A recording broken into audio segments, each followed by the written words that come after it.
You'll see that there is an example that has been done for you. On this occasion only, the conversation relating to this will be played first. Hi, Tony. Thanks ever so much for coming. You know we've been asked to organise something for John's farewell. Yeah, sure. It's about time we started working out details. Exactly. We don't want to leave it so late that it's double the work. Right. Do you want me to take notes? Oh, that'd be great, thanks. Right. First thing is, when is the best time to hold it? Well, he leaves on the 24th of December. So what about the 22nd? Yeah, I think that's about right. We want it quite near the time, don't we? The date of the goodbye party is the 22nd of December. So, 22nd December has been written in the space. Now we shall begin. You should answer the questions as you listen because you will not hear the recording a second time. Listen carefully and answer questions 1 to 4. Hi, Tony. Thanks ever so much for coming. You know we've been asked to organise something for John's farewell. Yeah, sure. It's about time we started working out details. Exactly. We don't want to leave it so late that it's double the work.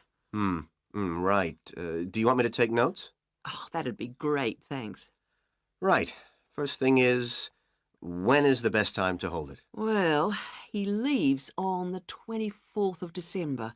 So what about the 22nd? Yeah, I think that's about right. We want it quite near the time, don't we? Sure. And what about a venue? In college? A hotel? I think a hotel will probably work out rather expensive. And I've been looking at the college dining room. That seems pretty reasonable. Fine.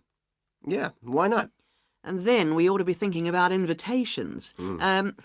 Who mustn't we forget to invite? Well, obviously John and his wife. Right. And the director. Uh-huh. The office staff. Yep.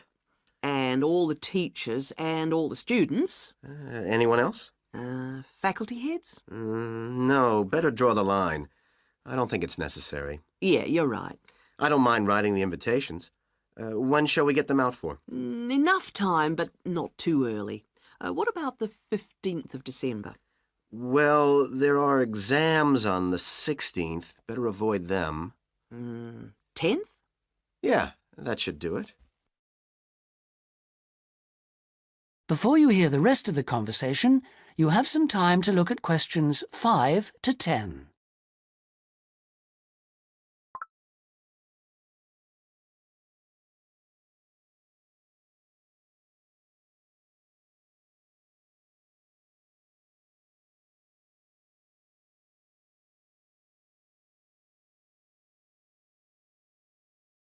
Now listen and answer questions 5 to 10.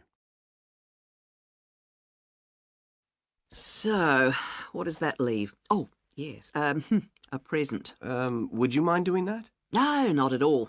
We usually go round with an envelope during coffee break, don't we? Yeah, coffee break's always the best time, 'cause people have got their money handy. Yeah, exactly. Do we suggest an amount, or does it seem a bit unfair? No, I think people welcome it. We suggested $6 last time. Is that okay? Yeah, plenty, I would have thought, which should leave us with about $90. Have you any ideas for presents? Well, I've been having a little think. I thought, well, he loves music. Yeah, and books. So I thought I'd check on prices for, well, perhaps CD players? Yeah, that's a good idea. And also I thought maybe, a set of dictionaries.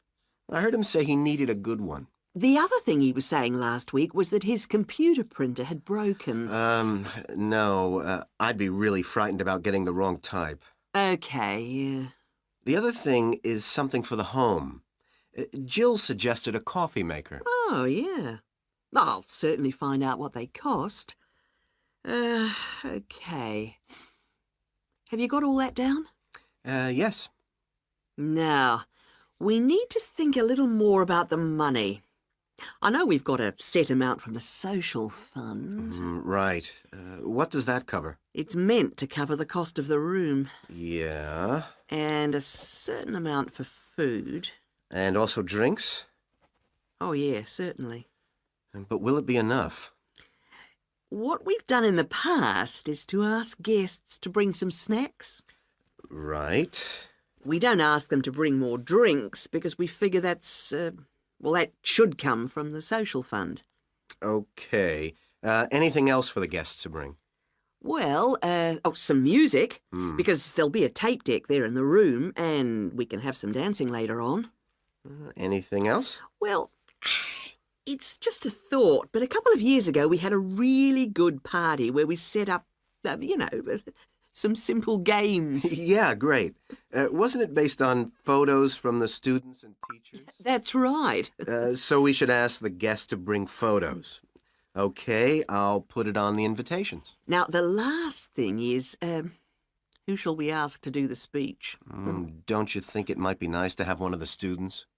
Well, then the student leader? Yeah, much better than the director giving speeches again. Okay, then I'll ask her. Lovely. So, is that all? It looks like it. Great. Oh, thanks ever so much. That is the end of section 1.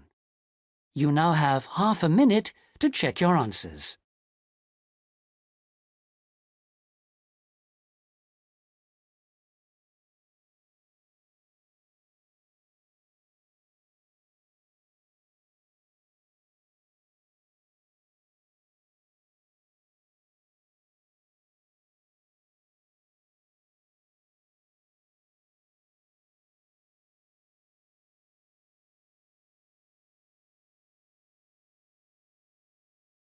Now turn to section 2.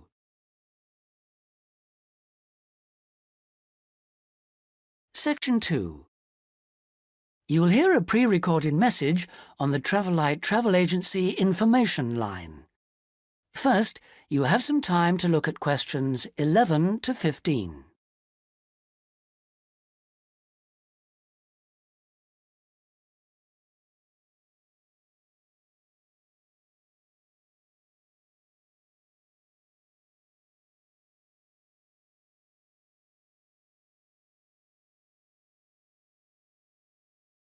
Now listen carefully and answer questions 11 to 15. Thank you for calling the free Travelite Travel Agency information line. You will not be charged for this call. In order to deal with all calls effectively, we offer you a number of options. Please listen carefully and press your required number at the appropriate time or dial a new number. If you want to hear about special offers, please press 1. If you want to hear our latest price lists, please press 2. If you want to make a complaint, please press 3. If you want information about our new walking holidays, please press 4 now. Thank you for calling our Travelite Walking Holidays line. We have been offering a wide variety of walking holidays to suit all tastes for just 3 years, but already we have won 2 awards for excellence in this field. We offer guided walking tours to suit the discerning traveller in 12 different centres throughout the whole of Western Europe. We are planning to open our first centre outside this area in the coming year, so watch out for developments. But the pride of Travelite is the level of guidance and support we offer on our walks. All are planned in detail by our highly trained guides who all work in a variety of different Travelite locations, so we can guarantee standards. Each day we offer 3 separate walks catering for all skills and fitness levels. We also pride ourselves on our friendly service, particularly important for the increasing numbers of people who choose to holiday alone. Unlike almost all travel operators who happily charge large supplements for single rooms, we guarantee that no single client will pay more, even when only double rooms are available for them. And the day doesn't end with the return to base. After our dinner at communal tables designed to make all our guests feel part of a family atmosphere, entertainment is laid on nearly every night with tour leaders on hand to organise lectures, games, quizzes, and respond to any special request from guests. Before you hear the rest of the message, you have some time to look at questions 16 to 20.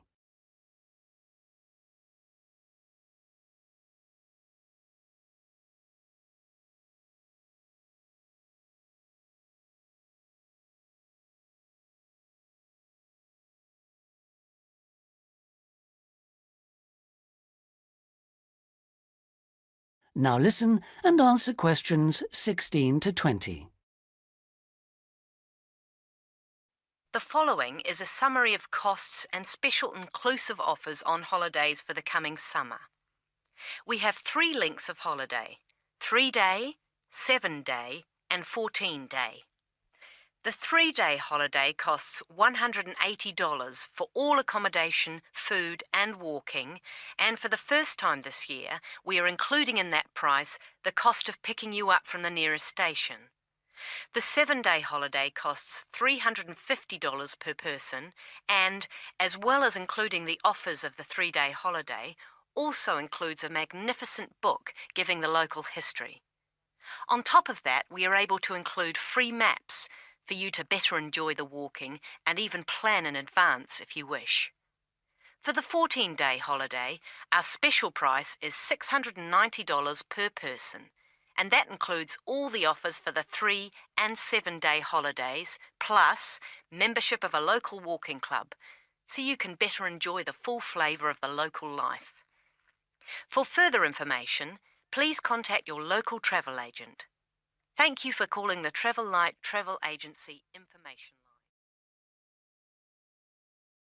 Line. That is the end of section 2. You now have half a minute to check your answers.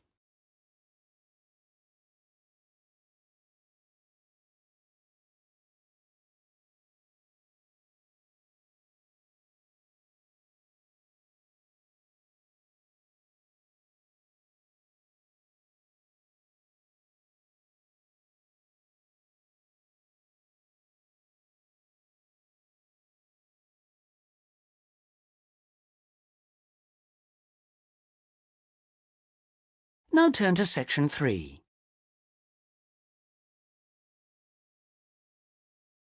Section 3.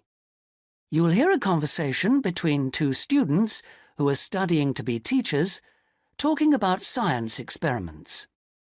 First, you have some time to look at questions 21 to 26.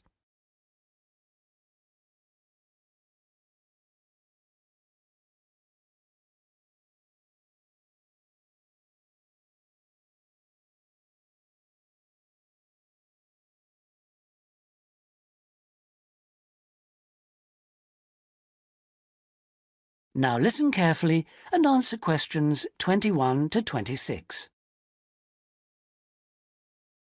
Hi, Sue. Hi, Mike. So what happened to you last week? Oh, I was sick with the flu. What's this I hear about a big assignment we've got to do? Oh, well, basically, we've got to find 2 science experiments to do with a group of 8-year-old children at the local primary school. And we've got to complete it by the end of the week. That sounds like hard work. Where are we supposed to get the ideas for these experiments from? Well, I managed to get hold of 2 books from the library. Oh, well done. How about if we take a look at the experiments in this book first and see if anything looks suitable?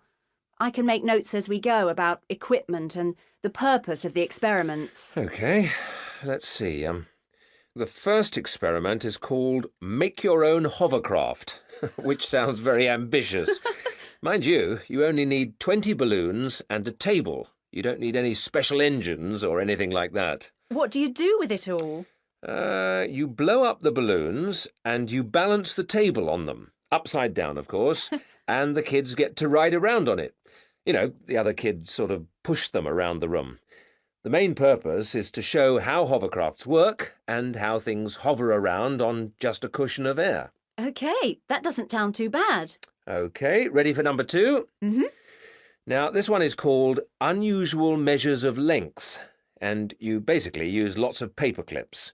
The kids go around the class measuring things, how long the desk is and that sort of thing. And then they all compare their answers. And basically, because not all paper clips are the same length, they should come up with some strange answers.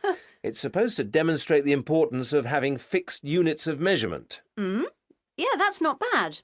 OK, now for number 3, you need rock salt or copper sulfate. Oh, I'm not sure about that. Well, just put down the rock salt then. Apart from that, you only need a jar of water. And basically you dissolve lots of salt into the water and watch the crystals form. So it basically teaches the kids about growing crystals. Yeah, I suppose it would be nice to grow something. Let's move on and have a look at number 4. OK, this one is called Spinning Colour Wheel. It looks like you get some cardboard and draw a circle on it, divide it into 6 equal segments and colour each one in using different colours. Then you thread a piece of string through the middle. So we'd need some string as well. Yes, sorry. And you spin the wheel around, and if you can get it spinning fast enough, hopefully the colours all merge and show up as white. Oh, I didn't know that.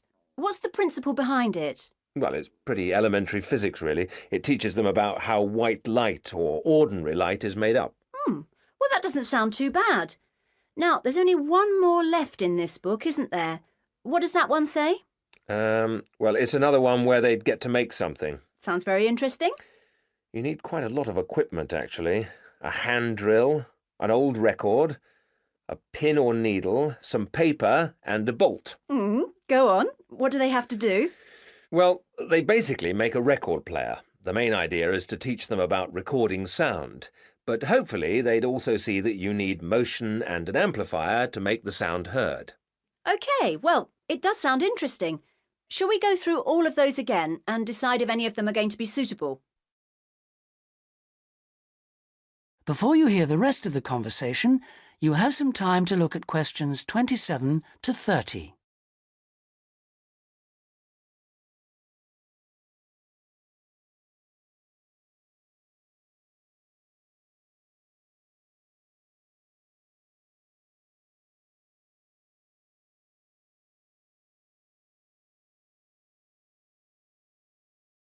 Now listen and answer questions 27 to 30. Right. Number 1. I thought this one sounded nice. There'd be lots of activity, and it doesn't need too much in the way of equipment. Yes, that's true, but don't you think it's a bit risky to get a group of 8-year-olds pushing each other around a classroom like that? Well, someone could get hurt. No, I don't like the sound of that one at all. Maybe you're right. What about number 2, with the paper clips? It sounds tame enough. Yes, a bit too tame, if you ask me. I think it needs to be something a bit more active and interesting than that, don't you? Yes, I suppose you're right. We won't get a very good mark if the children don't actually enjoy the experiments. And I suppose we could turn them off science for good. Well, what about the next one, number 3? Now, I quite like the idea of this one. Yes, so do I. But I seem to remember when we did it at high school, we had to wait up to a fortnight before we saw any halfway decent results. Oh, yes. Well, that won't be any good then. We'll only see the kids for 1 or 2 hours at the most. Yes, and we have to do the experiments and write up our results within a week. So that one won't do at all. OK. Well, what did you think of number 4? I like the idea of it, but do you think it will be a bit elementary for them? Well, they are only 8, you know. I know, but you know what I mean. Don't you think the activity itself is a bit babyish? Maybe you're right. They might have fun, but I mean, cutting out a circle and colouring it in. OK. Well, what about number 5? I thought this one sounded a bit too good to be true. Great equipment. Yeah. But don't you think it's a bit ambitious for this age group? I mean, I don't want to start off something and then have to abandon it if they just can't cope with it. I could see us ending up doing just about all of the work for them. I guess you're right. Oh, well, maybe we could store that idea away for later. Yep. Let's hope this second book has something better. That is the end of section 3. You now have half a minute to check your answers.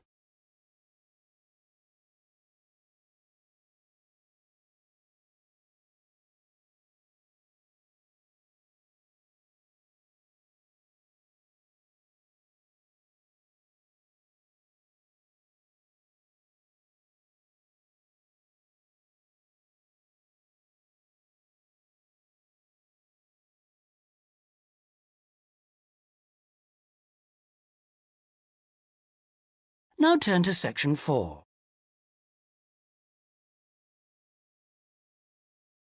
Section 4.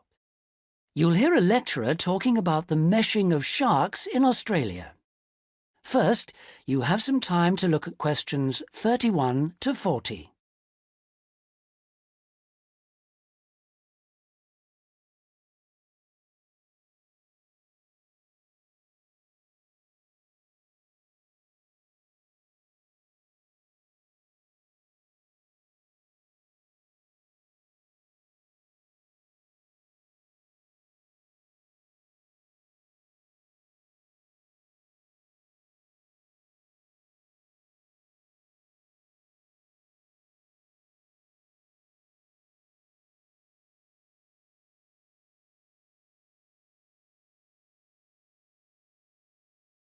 Now listen carefully and answer questions 31 to 40.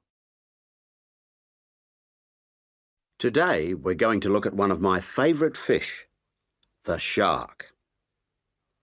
As you know, sharks have a reputation for being very dangerous creatures, capable of injuring or killing humans.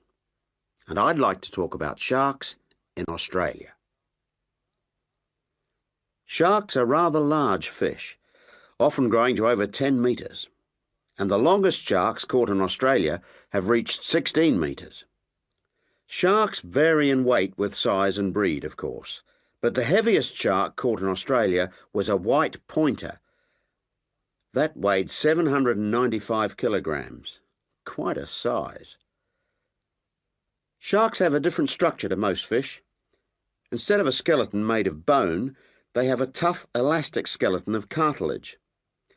Unlike bone, this firm, pliable material is rather like your nose and allows the shark to bend easily as it swims. The shark's skin isn't covered with scales like other fish. Instead, the skin's covered with barbs, giving it a rough texture like sandpaper. As you know, sharks are very quick swimmers. This is made possible by their fins, one set at the side and another set underneath the body, and the tail also helps the shark move forward quickly. Unlike other fish, sharks have to keep swimming if they want to stay at a particular depth, and they rarely swim at the surface. Mostly they swim at the bottom of the ocean, scavenging and picking up food that's lying on the ocean floor. While most other animals, including fish, hunt their prey by means of their eyesight, sharks hunt essentially by smell. They have a very acute sense of smell and can sense the presence of food long before they can see it.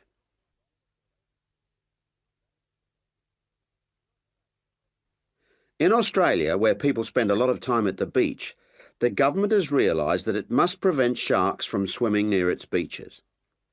As a result, they've introduced a beach netting program. Beach netting, or meshing, involves setting large nets parallel to the shore. This means that the nets on New South Wales beaches are set on one day and then lifted and taken out to sea on the next day. When shark netting first began in 1939, only the Sydney metropolitan beaches were meshed. These beaches were chosen because beaches near the city are usually the most crowded with swimmers. 10 years later, in 1949, systematic meshing was extended to include the beaches to the south of Sydney. As a result of the general success of the program in Sydney, shark meshing was introduced to the state of Queensland around 1970. The New Zealand authorities also looked at it, but considered meshing uneconomical, as did Tahiti in the Pacific. At around the same time, South Africa introduced meshing to some of its most popular swimming beaches. When meshing began, approximately 1,500 sharks were caught in the first year. However, this declined in the years that followed, and since that time the average annual catch has been only about 150 a year. The majority of sharks are caught during the warmest months, from November to February, when sharks are most active, and when both the air and the ocean are at their maximum temperature. Despite quite large catches, some people believe that shark meshing is not the best way to catch sharks. It's not that they think sharks are afraid of nets or because they eat holes in them, because neither of these is true. But meshing does appear to be less effective than some other methods, especially when there are big seas with high rolling waves and strong currents, and anything that lets the sand move. The sand that's holding the nets down. When this moves, the nets will also become less effective. That is the end of section 4. You now have half a minute to check your answers.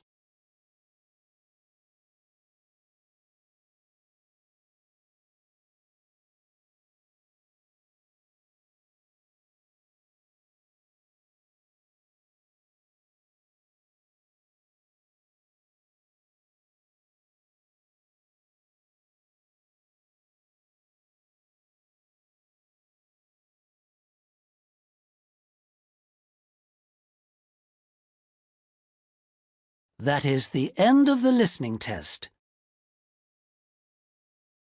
In